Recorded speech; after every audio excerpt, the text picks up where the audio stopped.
Chers téléspectateurs, amoureux de la parole, alors bienvenue dans cette grande et belle émission. Ici, c'est la libre expression. La libre expression, c'est votre podcast, votre émission où les voix prennent vie. Et aujourd'hui, nous avons reçu pour vous un grand monsieur, un grand homme. Lui, il est spécialiste en sociologie générale et initiateur de l'ONGD, IGDD et ASBEL. Lui, c'est monsieur Landry Kamwang Kabam, ici, sur ces plateaux. Bonjour et bienvenue. Bonjour, monsieur le pasteur. Comment vous allez? Oui, ça va. Et sinon, comment vous sentez-vous être accueilli sur ces plateaux de la libre expression? Oui, je me sens très chez nous, je me sens libre. Comme déjà le nom l'indique, ça va. Et déjà, dans le cadre, là, votre ONGD, où vous êtes d'ailleurs initiateur et coordonnateur, IGDDE. IGDDE signifie quoi? Oui, peut-être correctif, IGID ASBEL. Voilà. Donc, Initiative Jeunesse, Droit et Démocratie. C'est une ASBEL de droit congolais, où nous nous focalisons sur la correspondance entre le Congolais comme acteur social face aux règles qui les régissent, ou face aux lois par rapport à notre territoire. Comment sont présentées les règles, comment sont présentées les lois, et comment les lois sont appliquées sur le territoire national, et quel est l'impact que ça donne dans cette correspondance-là. Donc, c'est avec moi que nous avons la Constitution au-dessus, la Constitution là, le Congolais de l'autre côté, et leur correspondance. Comme on dit, ce n'est pas ce que vous avez qui compte, mais ce que vous en faites. Nous avons les lois. Qu'est-ce que nous en faisons et quel est l'impact sur terrain? C'est-à-dire, IGID ASBEL s'est aligné dans cette optique-là pour essayer un peu de promouvoir cette correspondance, pour que l'équilibre soit entre la mentalité du Congolais et les lois qui les régissent par rapport à leur impact. Magnifique. Et déjà, vous êtes également responsable de la FDDR qui veut dire tout simplement les Fronts pour le développement durable de la République. Et déjà, quand et pourquoi les FDDR? C'est bon, je crois que nous sommes toujours dans la même suite ou dans la même logique de IGID ASBEL. C'est-à-dire Front pour le développement durable de la République que nous appelons FDDR, et nous prolongeons en disant Wanainchi, Banamboka, Banabaji Tunga, je ne sais pas en Kikongo c'est Bananti, des histoires pareilles. Ça veut dire en français c'est compatriotes. Nous nous réunissons pour la cause de la République, nous nous réunissons pour la promotion de la patrie comme l'héritage que nous a légué nos pères. Ça, c'est ça le vœu. Maintenant, la meilleure façon de procéder, c'est-à-dire, il fallait identifier quels sont les éléments qui peuvent tenir dans cette activité de la promotion. Or, la République est tenue par plusieurs valeurs, plusieurs éléments qui définissent à quel niveau nous sommes congolais. Où nous trouvons la République, nous trouvons l'indépendance, nous trouvons la Constitution, nous nous retrouvons nous-mêmes comme citoyens et par rapport à tout ce que nous sommes en train de faire. Il était question de constater que dans l'évolution de la République, il y a un élément qui manque. Nous avons commencé une République précoloniale. Où nous avions des chefferies et ainsi de suite. Et nous avons trouvé une république où nous avons rencontré une république coloniale, où il y avait une autre volonté au-dessus de nous. Et enfin, nous avons une république post-coloniale, dont la phase première commence par l'indépendance ou la quête de l'indépendance. Et ensuite, après l'indépendance, nous parlons aujourd'hui de la démocratie. C'est-à-dire le FDDR, ou bien IGID par sa conséquence qui est le FDDR, il fallait repasser en revue la vie de la République, la vie du citoyen, par rapport à tout ce que nous sommes en train de poser comme acte, par rapport à tout ce que nous sommes en train d'imprimer comme résultante de la mentalité et son impact sur terrain. C'est pourquoi nous avons créé le Front. Le Front, ça veut dire tout le monde est acteur. Nous nous invitons pour analyser la situation, nous nous analysons pour nous proposer des stratégies, pourquoi pas nous nous réunissons pour essayer un peu d'attaquer la conjoncture. Parce que peut-être pour terminer sur cette question, on serait d'avis avec moi que actuellement la conjoncture en République démocratique du Congo tourne en défaveur du Congolais. Maintenant, avec le FDDR, il fallait réfléchir comment procéder pour que la conjoncture tourne en notre faveur. Et déjà, pourquoi cette appellation FDDR? Pourquoi cette appellation? Oui, FDDR, Front pour le développement durable de la République. C'est-à-dire, on parle du front, c'est cette association-là de compétences, l'association des idées. C'est-à-dire, d'emblée, nous concluons selon que chacun a apporté pour la République. C'est comme ça, c'est pas dans d'autres cieux. On est en train de recruter. C'est une autre forme de traite.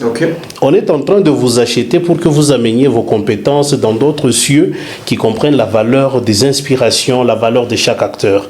Et nous rentrons aussi dans cette logique-là qu'il fallait identifier qui a quoi, qui peut quoi, et pourquoi pas s'associer pour qu'on essaie un peu d'attaquer en termes de front. C'est pourquoi nous l'appelons Front pour le développement durable de la République. C'est-à-dire, nous nous associons pour attaquer de manière durable le processus, du développement de notre République, de démocratisation de notre République, et enfin, l'émancipation du citoyen congolais sur le plan économique. Le fait que chacun a à donner, c'est pourquoi nous nous réunissons dans un front. Et déjà, nous savons que dans notre pays, précisément dans la ville de Lubumbashi, ici, il y a beaucoup de structures, beaucoup d'ASBEL qui justement sont en train de travailler, de fonctionner pour résoudre certains problèmes qui gangrènent la société. Et alors, pour vous, FDD, c'est quoi la particularité que vous avez au détriment des autres mouvements citoyens?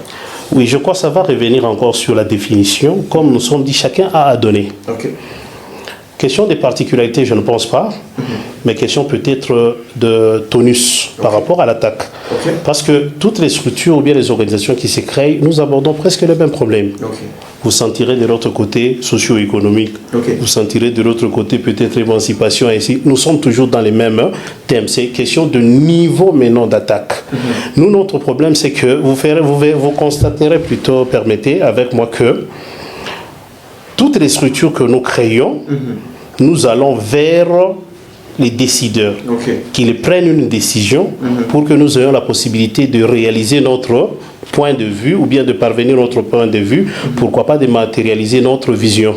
Mais la particularité de FDDR, c'est que le FDDR ne part pas dans cette logique-là, d'aller toquer pour être financé, non. La particularité de FDDR, c'est-à-dire tourne sur ou bien vers l'acteur principal qui est le Congolais.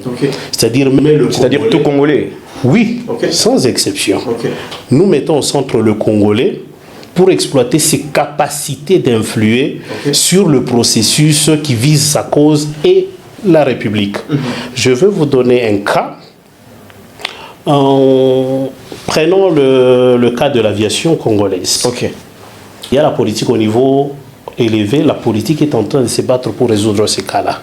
Ça n'a pas commencé d'aujourd'hui. On a commencé avec la première tentative qui était Congo Airways. La deuxième tentative, c'est Air Congo. Ce sont des tentatives. Mais vous comprendrez que Air Congo est plus tenu par l'influence manifeste des capitaux étrangers. Ça nous a donné plus de l'inspiration. Et nous nous sommes dit, est-ce que ne sommes-nous pas à mesure de faire la même chose que les partenaires de Air Congo avec FDDR? Oui. Il suffisait seulement qu'on se conscientise. Comment? Bien. Je pars d'un exemple qui est concret. Tu sais qu'avec 250 francs congolais, multipliés par autant de Congolais, dans une année, on aura au moins, je crois, si je ne m'abuse pas, 12 avions. 250 francs. 250 francs congolais par jour. 250 francs. Oui, pas 250 $, pas 250 000, mais 250 francs congolais par jour. On aura 11 avions. On aura 11 avions dans une année. 9. Donc, kilomètre 0,0. Et les 250, combien de Congolais? Bon, là, je mettais un peu parce que ce sont des éléments que nous verrouillons. Pour dire que le Congolais est là. Dans une année. Dans une année, on peut résoudre la question de l'aviation en RDC. Intéressant. Et pourtant, ce n'est pas n'importe quel avion. Il y a les avions que vous trouvez, les avions de 50 millions de dollars. Non. Nous ciblons. Si il sera l'avion de moins cher, c'est l'avion de 180 millions de dollars. Avec 250 francs, dans une année, on a la possibilité d'avoir 12 avions. Ce sont des calculs déjà faits. C'est pourquoi nous sommes dit, bon, FDDR, c'est-à-dire nous nous réunissons dans ce sens-là. Nous avons plusieurs formules déjà arrêtées, plusieurs stratégies qui sont concrètes, qui sont déjà arrêtées. Ok. Et nous sommes dans le processus peut-être de déclenchement. C'est ça la particularité un peu du FDDR, c'est-à-dire nous n'allons pas vers les autres, mais nous partons de nous-mêmes, à partir de nous-mêmes, en considérant chaque Congolais comme ressource ou bien comme acteur de sa propre finalité, on peut dire ça. C'est-à-dire, si vous suivez dans la conjoncture actuelle, on est en train de jeter la responsabilité toujours aux décideurs. Mais quand vous suivez la Constitution, la Constitution vous dit que le pouvoir est du peuple, qu'il exerce pour lui, par lui. C'est ça, non? C'est-à-dire, c'est lui qui a la décision de décider sur son sort, c'est le peuple. C'est ça la démocratie. Donc, en d'autres termes, la démocratie, c'est-à-dire, c'est une manière de gérer un mode de gestion où le citoyen est acteur pour sa propre cause. Nous sommes dans cette optique-là. Conscientiser, mobiliser, inciter le Congolais à jouer son rôle de l'acteur dans l'autoprise en charge ou bien l'autorésolution de ces problèmes. Et déjà, juste au début, vous avez parlé de la participation des citoyens. Et en quoi consiste cette participation des citoyens dans ce que vous avez comme combat, comme lutte? Nous sommes sur le deuxième palier de l'indépendance de la République démocratique du Congo. Le premier palier, c'était le palier politique. C'est-à-dire, nous avons plus négocié le territoire. Que les territoires nous reviennent. Mais nous sommes au niveau maintenant du pouvoir. Exercer notre influence, notre pouvoir sur le territoire que nous avons récupéré pour affirmer que réellement nous maîtrisons le territoire. Et pourtant, le territoire a plusieurs ressources qu'il faut exploiter. Mais à notre niveau, la ressource principale qu'il faut exploiter, c'est le citoyen congolais. C'est-à-dire qu'il faut l'amener au niveau de participer à la résolution de ces problèmes. C'est-à-dire la dimension que nous attaquons, c'est au-delà de la dimension politique, c'est la dimension économique maintenant. Nous sommes en train de mettre ça sera de la deuxième activité ou la deuxième attaque, c'est la mise en place de ce que nous appelons fonds de participation citoyenne. Comment c'est cotisé pour résoudre. Je vous ai démontré ici qu'avec 250 francs congolais, fois autant de Congolais, on peut arriver à résoudre le problème de l'aviation. On n'a pas seulement l'aviation, on a plusieurs secteurs où déjà les stratégies sont montées, mais nous sommes dans le processus d'abord du déclenchement du FDDR pour présenter maintenant ce que nous appelons fonds de participation citoyenne, où maintenant la sensibilisation faite commence ses effets. Là, nous commençons à résoudre cas par cas. Si nous disons cette année c'est l'aviation, nous attaquons l'aviation. Si nous disons cette aviation, peut-être c'est le transport ferroviaire, nous attaquons. Peut-être en passant avec pendant que l'aviation nous demande 250 francs, le transport ferroviaire pour avoir des locomotives les plus prestigieuses au monde et les plus chères au monde, qui vous revient à 3 millions de dollars la pièce. Avec combien? 50 francs congolais par jour. Avec ça, vous comprendrez que le besoin, c'est mobiliser le Congolais pour qu'il valorise les peu qu'il gagne. Et si on arrivait à peut-être à investir au niveau de chacun 500 francs par jour, disons c'est beaucoup pour résoudre toutes les questions qui nous coincent ici au Congo. C'est-à-dire le besoin, c'est que le Fonds de participation citoyenne, c'est une organisation maintenant, une sorte de banque, une sorte de mobilisation de fonds qui nous permet maintenant de réaliser ce que nous appelons l'autoprise en charge des citoyens pour résoudre la conjoncture qui les coince aujourd'hui. Que vous pensez qu'avec le FDDR, vous serez en mesure de lutter contre la pauvreté qui justement est en train de gangréner la RDC? Vous savez, le mot pauvreté implique quoi? Et qui on appelle pauvre? La pauvreté implique plutôt l'incapacité de résoudre seuls ces problèmes. Et vous comprendrez que tous ceux que nous appelons pauvres, ce sont ceux qui sont incapables de résoudre leurs problèmes. Ce qui fait qu'ils deviennent dépendants. C'est comme si la pauvreté, c'est la dépendance. Maintenant, l'indépendance implique la capacité de résoudre seul ces problèmes. Avec le jeu déclenché à partir du FDDR, pour ne pas dire par le FDDR, nous sommes en train de mener 2 cadences: mobiliser et pousser à agir. C'est-à-dire l'impossibilité va s'afficher à partir de l'attitude que le Congolais va afficher quand on lui parlera. 1. De sa situation actuelle. 2. De la possibilité de résoudre cette situation par lui-même. Et en 3, maintenant, son implication dans l'exercice de toutes les résolutions proposées. Je crois que c'est à ces niveaux-là. Donc le FDDR est en train de mener un jeu qui n'est pas habituel. Un jeu qui est très dangereux. Parce que la conjoncture actuelle, quand on a fait de pré-enquêtes, on a commencé par des pré-sensibilisations, parler avec les Congolais, et lorsque vous arrivez sur le point là, ils sont convaincus. Ils attendent juste le déclenchement de l'activité de manière organisée. Pour dire que l'FDDR déjà se rassure à partir des pré-enquêtes, c'est là que ça l'a motivé pour entrer sur le terrain et dans le jeu, pour dire qu'il y a de ces gens qui nous attendent pour cette finalité-là, d'où nous nous lançons. C'est ça l'assurance que nous avons, que ça finira toujours par s'accomplir. Justement, nous avons reçu des microcrédits dans notre pays, dans certaines provinces, qui sont venus des banques, qui n'étaient pas des banques fiables, où les gens ont donné de l'argent, ils ont posé tout ce qu'ils avaient comme argent, ils ont posé là-bas, et par après ils sont partis. Ils ne sont plus revenus. Est-ce que avec vous, ça ne sera pas le cas? Parce que là, vous avez parlé de la contribution et c'est une participation citoyenne, comme vous l'avez dit, et donc chaque Congolais doit nécessairement contribuer pour le bien, pour le développement durable de notre pays, avec des A50 pour avoir 10 avions, avec 50 francs pour avoir des locomotives. Est-ce que vous pensez que avec cette population qui a autant subi des arnaques auprès de certaines banques, est-ce que vous allez justement relever le défi? Est-ce qu'avec vous, ça ne sera pas le cas? Non, ce que tu as dit au début, elles sont venues, elles sont parties. Moi, elles sont venues d'où? Elles sont parties où? Ça montre qu'ils n'étaient pas d'ici. Nous sommes en train de partir de nous-mêmes. C'est ça? C'est pourquoi nous parlons du front. De cette association-là, ça veut dire, peut-être nous pouvons donner juste la possibilité que c'est faisable à partir de 250 multiplié par autant de Congolais, de résoudre la question de l'aviation. Mais lorsque vous posez la question de garantie de prévention, donc quelles sont les stratégies préventives que vous mettez pour qu'on ne tombe pas dans la routine? Là où on est en train d'exploiter votre faiblesse, et puis on vous exploite, on prend votre argent, on part avec. C'est ça la réalité courante.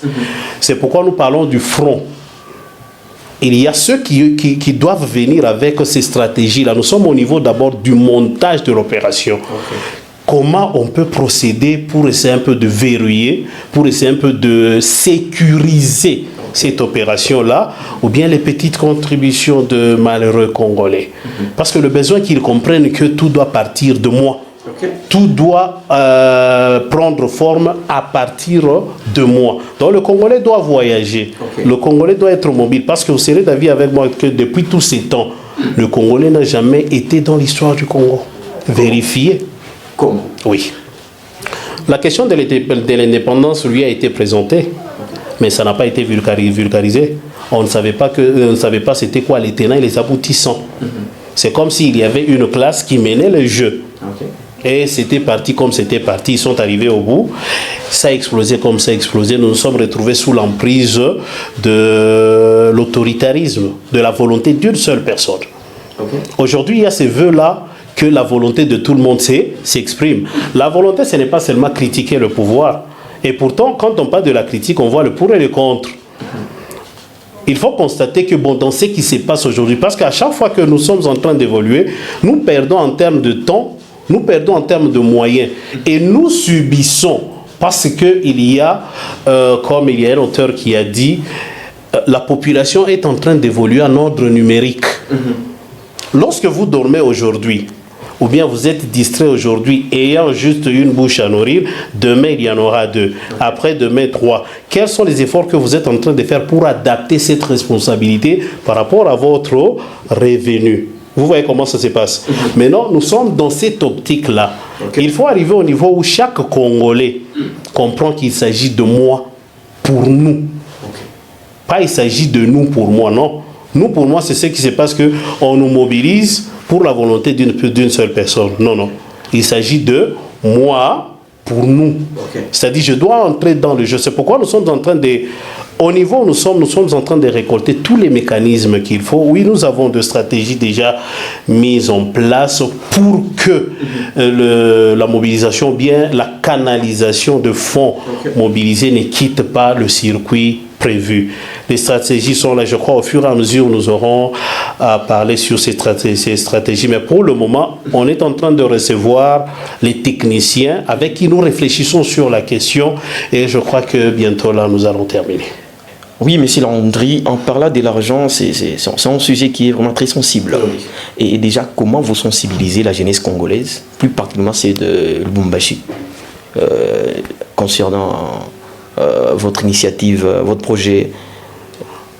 Comme je l'ai dit, nous étions dans la phase de pré-enquête et dans la phase de pré-montage. Nous serons dans la phase où tout sera officiel, c'est lorsque tout est officiel, permettez la tautologie. C'est lorsque l'activité est déclenchée au niveau officiel et nous attaquons comme ça. Mais jusque-là, avec la jeunesse, nous ne faisons que de correspondance de bouche à l'oreille. Nous sommes en train de sensibiliser. Nous sommes parce que l'activité n'est pas encore officielle.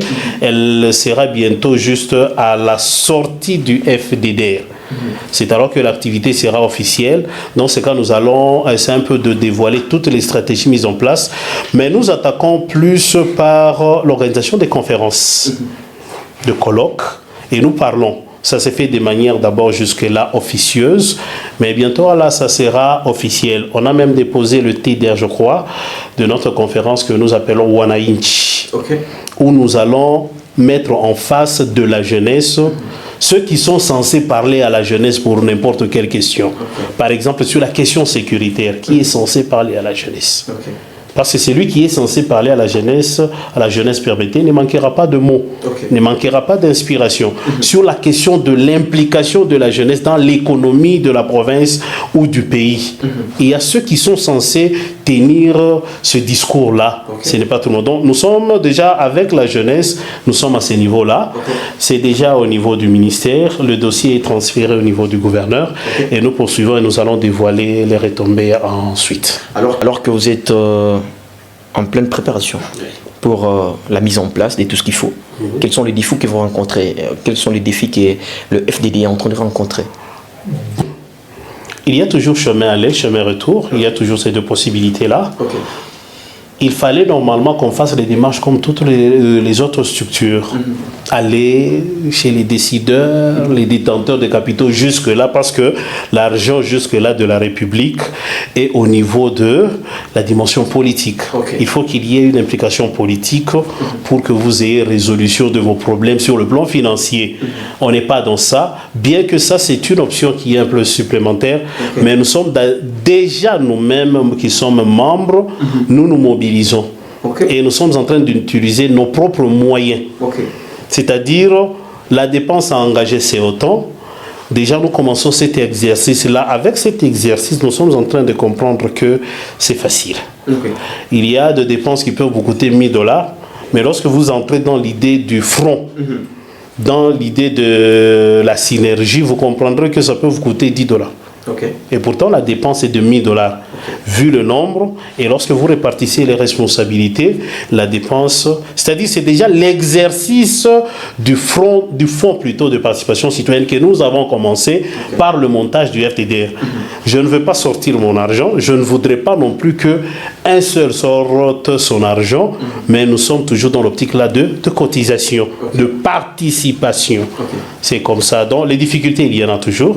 Peut-être il y a les difficultés de procédure. Parce qu'il y a les éléments qui sont très importants que nous comptabilisons plus dans l'exercice du FDDR, c'est les moyens, les contacts et les initiatives. Ce sont les facteurs qui sont très importants. Et en parlant de l'organisation interne de votre structure, Oui. le Front pour le développement durable de la République, comment vous êtes structuré? Bon, comme toute autre structure, oui, comme toute autre structure, mais jusque-là, ça sera dévoilé bientôt. Et ce sont des informations que nous, de fois, nous cachions pour la sortie officielle, où nous allons présenter toutes les stratégies. Oui, c'est comme ça. Mais sinon, nous nous organisons comme toute autre structure, toute autre ASBEL. Oui, tout ça se passe comme ça. Et déjà, comment s'effectue l'adhésion? Bon, l'adhésion ne peut pas s'effectuer pendant que la structure n'est pas encore officiellement sortie. Sinon, on a encore jusque-là le bloc de cofondateurs. On est en train de travailler parce que les cofondateurs ne sont pas des adhérents, n'ont pas fait adhésion, mais les cofondateurs sont dans l'idée, dans l'initiative en question. Donc nous allons ouvrir les adhésions telles que c'est prévu. Les adhésions sont disponibles pour les particuliers, donc les personnes physiques, et pour aussi les personnes morales, les organisations qui voudront nous atteindre. Mais obligatoirement, il faut avoir une idée ou une initiative ou un projet ou une contribution par rapport à ce que nous avons dit, les trois facteurs. Une initiative, les moyens et les contacts. Et M. Landry, face à la caméra, c'est quoi votre vision principale pour la République? La vision principale pour la République, c'est que la démocratie soit concrète. Ne soit pas une définition théorique, mais que ça soit une vie, que ça soit un état d'esprit où on voit comment le Congolais est en train de résoudre seul ses problèmes et de participer à la vie de la République. Je crois que c'est ça la vision qui est principale. Donc à tous les niveaux, que tout celui, par exemple, parlons des élections, tout celui qui aura besoin de postuler comme candidat, qu'il essaie un peu d'amener le Congolais dans cette optique-là, de lui dire qu'il s'agit de toi, de ne pas promettre que je vais t'amener ça. Non, on doit quitter cette optique-là. Le vœu, la vision pour la République, c'est que le Congolais soit responsable, qu'il soit en mesure de se prendre en charge et résoudre ses propres problèmes. Alors, M. Landry, dans 5 secondes, quel est votre appel, votre message à toute la jeunesse de la République en général et la jeunesse de la ville de Lubumbashi en particulier? Je parle de l'autoprise en charge. Impliquons-nous dans chaque effort qui a mis en priorité la République et le peuple. Parce que c'est ça le problème. Nous sommes en train de regarder ailleurs. Lorsque tu te crées une entreprise, tu dois avoir dans toi la vision de la République et du peuple. Lorsque tu te tapes une église, la République et le peuple. Lorsque tu es ministre, la République, sachez que le temps compte. Les jeunes que vous ignorez aujourd'hui sont en train de grandir et le terrain devient lourd. Le message principal de la jeunesse, c'est s'impliquer dans tout effort qui a pour finalité la République et le peuple. Alors, chers téléspectateurs, c'était pour nous un grand plaisir de vous savoir très nombreux branchés scottés sur notre plateforme et dans notre émission La Libre Expression. Alors nous voici arrivés à la fin de cette grande et belle émission où nous avons reçu pour vous aujourd'hui M. Landry Kamwang, qui justement est spécialiste en sociologie générale et initiateur, cofondateur de l'ONGD IJDDE. Voilà, ASBEL, ici dans la ville de Lubumbashi. Alors c'était un plaisir, faites comme si j'étais en dessin, prenez votre gomme et effacez-le.